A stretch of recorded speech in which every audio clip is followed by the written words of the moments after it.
If you're new here, welcome to Your Somatic Life, Love, Leadership and Legacy. I'm Sam Ricks and I help high-achieving women like you break free from self-sabotage by bridging the self-healing mindset and business success, because your mind and body are your strategy. Let's get into it.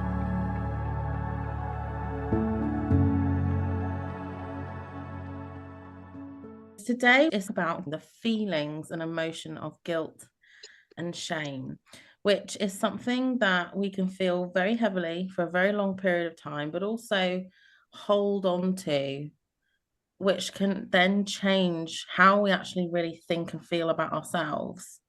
So, from my perspective with guilt, I can only really draw on my own experience as a mum, and I've had a lot of mum guilt, especially if you are an entrepreneur, if you are a mum in business, and you feel ever so guilty when you have to turn away from your children because you've got to get on with something and you've got to do the work, and you end up saying, in a minute, in a minute. And I know if you're listening to this and you resonate, because perhaps whether or not you're owning your own business or you're a working mum, from my experience of mum guilt, that has hit me hard almost on a daily basis. So over the first 5 years of my first son's life, until I actually really truly understood what guilt meant. So how do you girls relate with that? Yeah, I think for me that slightly different in the sense of I look back on mine because obviously my kids were left home, but the same sort of thing really, thinking, oh, if only I'd have done this or if I'd have done that, I should have spent more time doing this instead of doing that, because maybe like you having to deal with something else, but really feeling that I should have given that time to the kids, because before you know it, boom, they're gone, they've left home. And it goes so fast. Yeah, the same sort of thing, but in a slightly different way. Yeah, or guilt making you overperform. Like I do remember constantly feeling, oh, I'm not available. So also constantly trying to compensate by being massively available when I could be. And that comes at the expense of being available to yourself, because you're constantly available to others at work, at home. And then you're just sapped dry of any availability to yourself and your own well-being. That's so true. And whilst we do spend a lot of time on this podcast and channel talking about boundaries, setting boundaries, not feeling good about ourselves, at the end of the day, many of these difficult emotions that we're feeling always lead back to that, don't they? In terms of our behavior. Yeah. But overperforming, absolutely. And as for guilt, my mindset and my belief around this shifted when I decided to see guilt as more of an alert rather than a meaning about me. So, in the context of mum guilt, which I think we can apply this to other scenarios as well, especially overperforming, is if it's an alert and a message rather than a truth about us as people, it's just reminding me that I have a child there in the room and that I need to be alert, because ever since I've had a baby, I've been on alert mode during the night, listening to them cry, hearing out, making sure that they're still alive, checking their breathing. From the very beginning of having them near me, I have been on high alert mode, because we have to be in order to keep them safe and to keep them alive. We have to be on alert mode. And I believe that when we start feeling guilty as the mother because we're focusing on something else, we need to give attention elsewhere. It's part of that same alert messaging system, which is telling us you've got a child in the room. But actually, what our brain doesn't understand is our brain doesn't understand that now my child is 8. He is perfectly capable of looking after himself for 20 minutes. But my brain is still, whoa, alert, you can't walk out the room, you've got a child there. So do you see how that evolves? How the child can evolve and grow up The alert system is still there telling us we should be doing this and focusing on this. But actually, the reality is he's quite capable of looking after himself. So I could go and apply myself in work for half an hour and he'd be okay. That reminds me of the illustration of the spring. We talk about it as children grow up. They're like, you've got this really compressed spring and you're controlling it because they're very little and they need all these safety precautions around them. But if we don't gradually release that to the point that we can let go as they grow off and leave as adults, but if we're still trying to press it down, and to me that sort of works with what you're saying about guilt, that if we're trying to really hold it and we're feeling we're going to take that pressure because we're not actually doing that slow back off as they grow, or whatever that situation may be, that we know that, like in work, we know that maybe we've assigned a role to somebody else and we know they're quite capable of doing it, but we want to keep taking back that control. It's the same sort of principle, isn't it?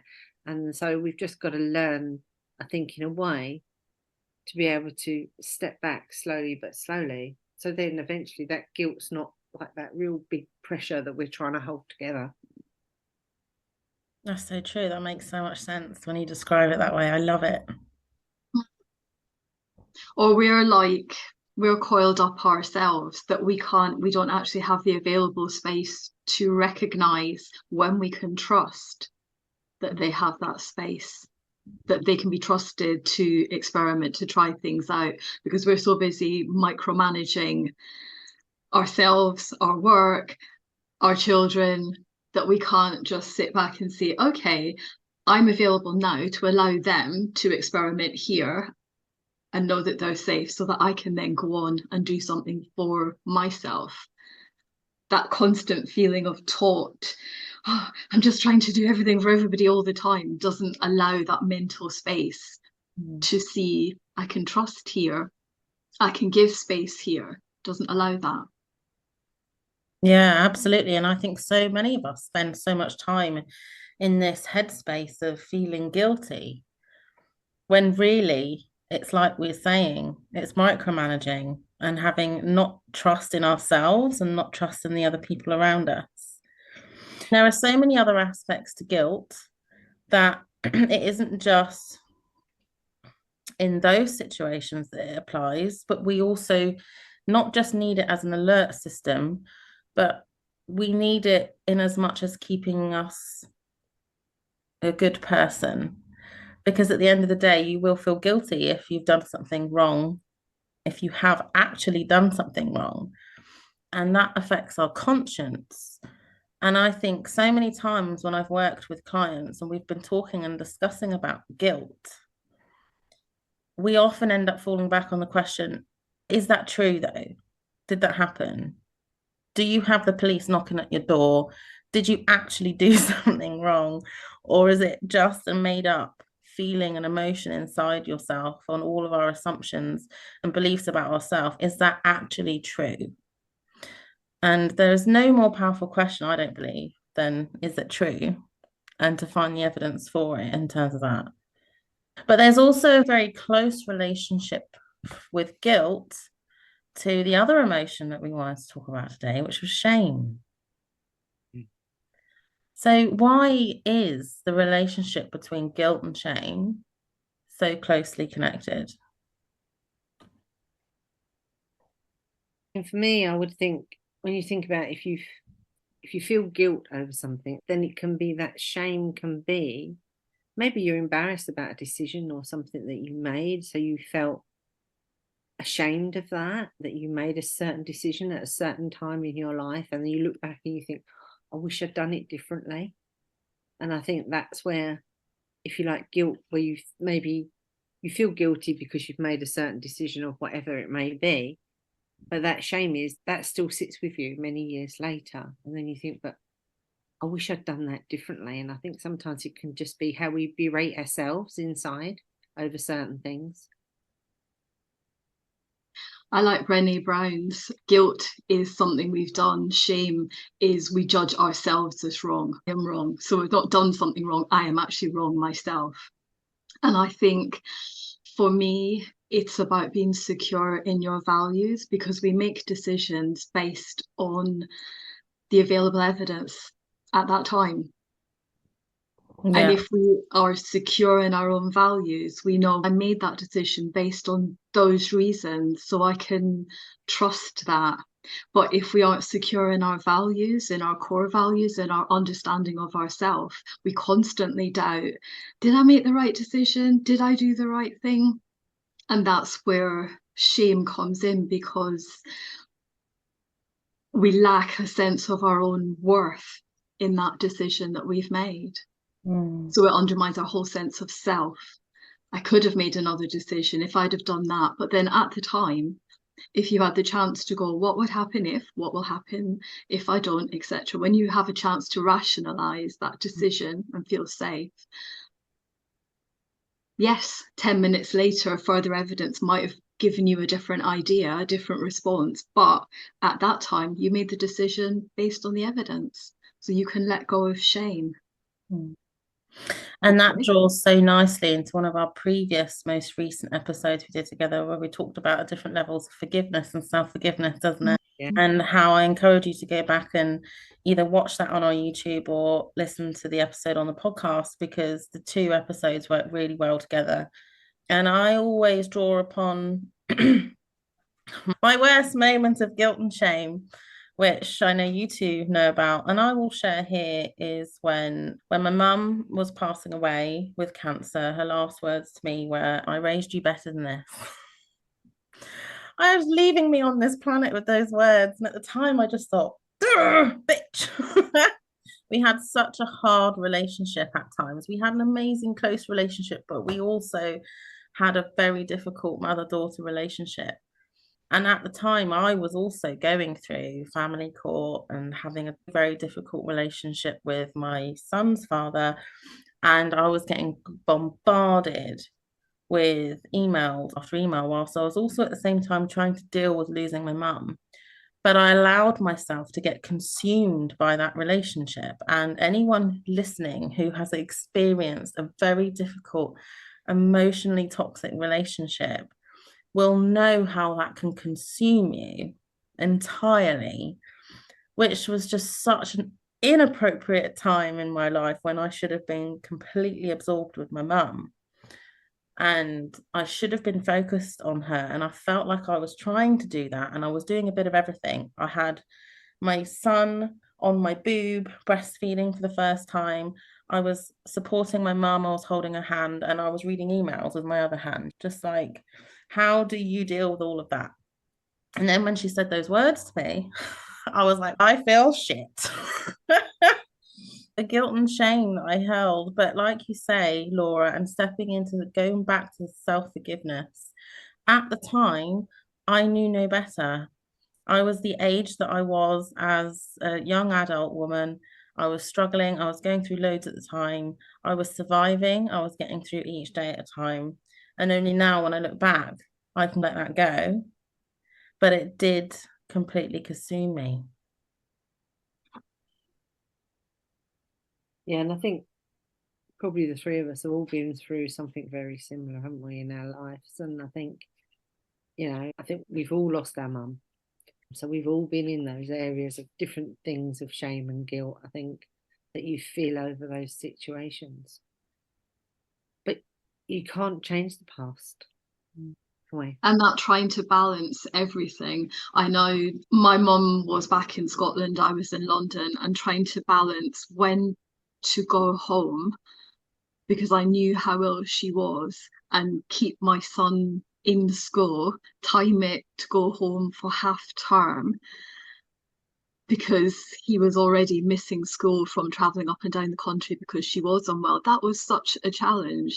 And when we eventually did make it home, I made it home just in time for her to go. No last words. Literally, she was at the moment of she passed within an hour of our arriving. There were no parting words as such, because she wasn't capable of speech anymore. And there holds so much potential for guilt, for shame, for I wasn't there at the right time. Those are it is very challenging, but then it is knowing that you're balancing so many different things. As you say, you were balancing small baby, trying to deal with the family court, trying to deal with losing your mum as well. Balancing all of it is almost impossible for that one person to do. So self-forgiveness and not allowing ourselves to become consumed by guilt is. And I think if we go back to, because you're absolutely right, and if we go back to what Jackie was saying about the pressure and trying to control it so much, when you're in that survival mode, control is everything. You do end up micromanaging everything. And I think when we can create that space to trust others around us and ourselves, but mostly ourselves, then we find that space to look back and realize, why did she say that to me? Because I was just like, for even years, I was just like, I was still, all that childhood trauma was coming up because didn't even know that existed inside of me. And then I realized it was what I was thinking and believing about myself that she wanted me to stop believing, because she did raise me in a better way and she loved me and she wanted me to see all those amazing strengths about myself. But at the time, all I was doing was questioning myself. And I get that now. But you have to go through that healing process to face yourself to get to that place. And if you're starting your own business, let's talk about that. Look at all the challenges that the three of us have experienced and other women listening to this episode today. You can learn all the strategy you like. When Jackie's laughing, I can see her now. You can learn all the strategy, go on all the courses. If you have not worked through all of these core emotions of yourself first, you will not apply any of it. Yeah, it's interesting. I was doing some training yesterday, and one of the things they brought up was about when you get somebody that might say no to you, what about their self-worth? What are they thinking about themselves? And it just got me thinking on self-worth and how I feel about me. And so just going back to what you were saying is, like, when we do all these different trainings of businesses, actually we've got to learn about us first. And for some of us, it takes a lot longer than others. And you learn these things, like when we were doing the forgiveness one, and suddenly went, the penny clicks, because you suddenly realize, actually, I need to work on that. And so, like this week, yesterday, training that I was doing, it suddenly went, I need to work on that one now. So I have a new one. But it just, that's whatever we're going through with a business, we've got to learn, we have to evolve. But actually, like you just said, we've got to learn about us first. And then when we start to get to grips with that and the way we react, that maybe makes us feel guilty or makes us feel that shame, the way we've reacted in the past, or we've not done, or we should have done, or whatever, there's always something that we need to do. But if we then take that on board, we can learn to move forward. Then we learn to make those changes or accept, actually, okay, yes, my kids have grown up and left home, and yes, maybe I could have done this and this better, but actually I can't change that. But what I can change is what I do tomorrow. And I think with business or without family, it's all the same, isn't it? The principles behind it. What can we do differently tomorrow? It's all the same, whether it's life, love, and business. That's what I always say when I'm advertising my own support and services. Life, love, and business, it doesn't matter. It's working on you. And you are the key central figure to all of that in your life. And I've only appreciated myself how much work there is to do on you, i.e. me too, when we've put ourselves in these situations and we've come up against so many issues, but going live, doing video content, the changing landscape of the online world, having sales calls, speaking to future clients, saying your price, The guilt around the amount of conversations I've had with people who feel guilty charging for their time and services. They feel guilty, and we're not all charities and we don't work free. Why do we feel guilty about that? And if we think about how you rightly said, Laura, and we draw back on just the simple idea that guilt is something you've done, or shame is something that you are, I am, then we can try and organize and sort those feelings and emotions and ask what's true, what's real, what is something I have to work on? Am I really an awful person? Or do I deserve to charge for my time and my services actually? Yeah. Exactly. And I think we've all felt that about money, haven't we? And I can remember when the prices to what I used to charge to then I increased and then I increased to the point I got to, yeah, actually, my services are worth that price, you know. But initially you feel terrible about money. Asking people for money is just, yeah. But something I suppose I thought about recently is like all of us do a job that we serve people. And if we're serving people, then we need to let them know that actually this service is of value. Because if you make it a pittance, then people don't actually value what you're doing. And the whole aim of what we do is to help people. And if we really want to help people, then we have to let them see that it actually is something that is of worth to them. And I think in the coaching industry, whether it be psychotherapy, whether it be counseling, whether it be coaching, whether it is looking into the past and trying to understand why, whether it is, okay, I understand why, but I want to move forward and I want to put these new changes in my life. It's not even about your value. It is for you personally in your business, but the client is only right for you if they already see the value in doing it for themselves. They actually have to be in that place first in order for it to work for them. And it's not about you persuading them. It's not about any hiding your prices off your website and having these awkward sales calls where they find out a price that shocks the shit out of them afterwards. It's not about all these sleazy marketing tactics or manipulative sentences and the FOMO that you hear and see all the time.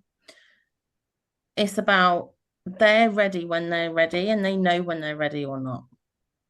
Sometimes they're just interested to find out more about you and they just want to chat to you. And that is absolutely okay. And if you end up having phone calls with people who've just had a lovely chat with, if you're the right person for them when they're ready, they know where you are. But in terms of that link to guilt and shame, it is very easy if you don't have that level of awareness about yourself and about your future clients to feel personally rejected when they say no to working with you, or right, not right now, I can't afford it, but whatever you hear, and then very quickly feel guilt, feel shame. Is this right? Is this wrong? Am I saying the right thing? Am I charging the right price? All of a sudden, if you do not have yourself clear with your own values, as you say, Laura, always going back to that very first session where we talk about our core values and beliefs about ourselves. If we don't have that in place, we slip back into guilt. We slip back into shame. I guess it's matching the two, isn't it? Knowing that you feel confident, you know how much you've invested in getting to the space where you understand what you're doing, can communicate what you're doing, can lead people forward.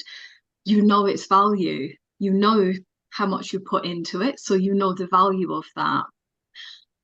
And the person that you're seeking to work with, they're seeking value. If you like are underselling the value, as you're saying, Jackie, maybe they'll think, maybe it's not worth that then, because I know they must have spent X amount of money to get to this space and they can't even value themselves, then what value will I get from it? That's been a hard one for me because I have this, as you say, charity or, oh, everything should just be free. In my mind, I have always felt discomfort around charging, around asking for things. And I can say even my clients have coaxed me to charge more. And that's helped me to learn to value myself, even after all the work that I have done on learning to value myself.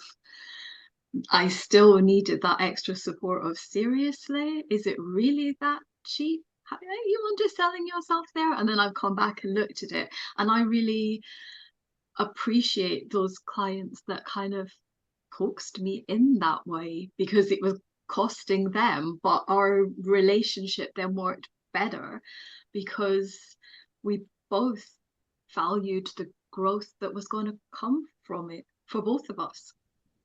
So I think you always say about the exchange of energy. There is an exchange of energy there, no problem. Absolutely, 100%. Especially in the therapy coaching world, the price is for them as well. It's not something you can put an intrinsic value to. It's not like you can just the value of a car. It's not an object. It's not got a tangible price. It is a value on your time and energy, and a value on what they're getting out of it for themselves. When you think of value in that sense, when you think of whatever, say you talk with people with traumas, what does it mean to be trauma free? What value does that mean to somebody? And so when you're looking at the different services we do, what does it mean to somebody to be free from whatever it is their pain point, if you like, in their life? What is it? And can you actually put price on that? Yeah, exactly.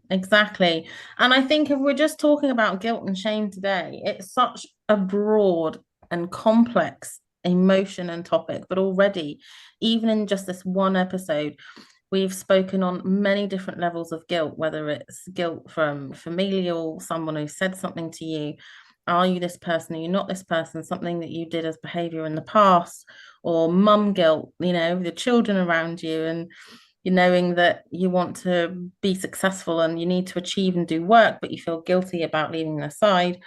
Whatever it is, at the end of the day, we're falling back on overcharging, undercharging, feeling guilty for asking to be paid for your services. It doesn't matter what the topic is, actually. If you're falling back on feeling any guilt and shame, I think if we just simply ask ourselves, have I actually done something wrong to warrant this feeling of guilt? Let's have a bird's eye view of my life here, if I can, in this moment. What is true? Am I this bad person or awful person? Do I have these attributes that equal wrongdoing towards myself and other people? And if the answer is no, we need to go back to our beliefs about self and our core values. If that alert system is coming up because, yes, we have actually done something and our conscience is kicking in, then perhaps we need to be nicer to that person next time. And that keeps us in check as people for not doing the right or wrong thing. So if you could, for the listeners today, if you could just round up one way to help you overcome this feeling, or what's helped you overcome this feeling the most? What piece of advice or tips could you give to them?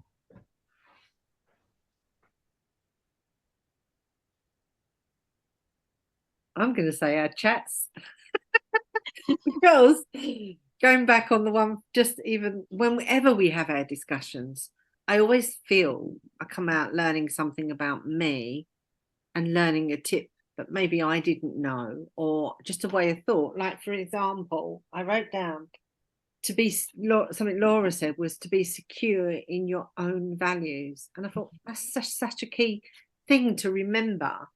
So for me, it's just having the conversations like we have now, like we did when we talked about forgiveness, learning and being prepared to make those changes. being prepared to accept that actually some of the majority of things we say are actually in our head. We just need to get them out and actually put them on a bit of paper and work on them. And I would do that with tapping that, and probably you would as well, or oils, or all of those therapies that we use. We would use those to help us in that process. It's so funny, isn't it? Because the lesson of values, and I do just want to bring this up very quickly before we move on to Laura, is just in response to that, Jackie. That is the biggest lesson of resistance that I experience as a coach when working with clients, is working on lesson one. And how often do we want to skip lesson one and just get to lesson 5, 6, 7, We just 8? want to get to the Like, end, don't we? well, we're going to read the list of values and we're going to try and discover which ones are for us. And how often do we hear the words in our head, what a load of shit? Or this isn't going to work, or I've done this before. And when you hear these things, yes, you might have done it before. You might have done the lesson before. But when we hear those things, that's the resistance coming up to stop us from doing the exact thing, which is addressing ourselves and looking at ourselves as a person with our core values. Are we living like that? Are we getting everyone around us to do we hold those values and expectations of other people for how they treat us as well as how we want to treat them? Are we really sitting down and thinking about how we want to live and behave, and do we really live that way? Because the other thing with values is it's all very good to tick a list and pick your top 5, but does that just make you, are you actually living those values? Because ticking them and having them on your list and then actually living that way are two very different things. What is the truth? Where are we at? And it's one of the hardest blocks to overcome. But I'm, in my experience as a coach, those clients that have sat there and gone and have gotten over that feeling and have sat there and done it have got the best freaking results. Yeah. Yeah, I think if I get caught up in the guilt and shame, I'm in my head. It's running in my head with the coulda, the woulda, the shoulda. Oh, I didn't, and all those things. You need to get back down, take it down into the body, into the noticing where you're feeling it, and I think, as you say, Jackie, as well, I like tapping and being very specific about it. Those feelings always they might be in the moment, but there's an origin, there's a back history, there's a first time it came up like that. And I like to tap it through as like a kind of a timeline of this is the history of it. And then I tap down, this is forgiveness for all the times I've felt like that. And then I move forward into self-acceptance. And that kind of it helps me to move energetically past that stuck in the head feeling, to be able to settle myself and come back to my values. Because sometimes when we're in the head, we can't even remember what our values are. But if you settle it down energetically, you can pause, remember, wait a minute, as you say, would I judge someone else in this way? Probably not, because I'm a really kind and compassionate person. So why am I being so cruel to myself? It doesn't sit with my values. Bring it into me. That's why I do it. Absolutely. And I think all 3 of us here can agree that a somatic way is the way forward. And with all of the stuff that we all do as therapists, I encourage everybody to follow all 3 of us. And anything that we put out in terms of an exercise, a somatic exercise, a meditation, a visualization, a tapping routine, anything that we do, try adding those to your daily routines and figure out which ones you like. Because if we can get back into the body, we can settle the body, we can listen to the body, we can get back into how we really feel, we can sort out our thoughts, and that entirely changes our energy, which uplifts our spirit, I believe. So thank you so much, ladies, for coming on today and talking about this amazing topic again with me.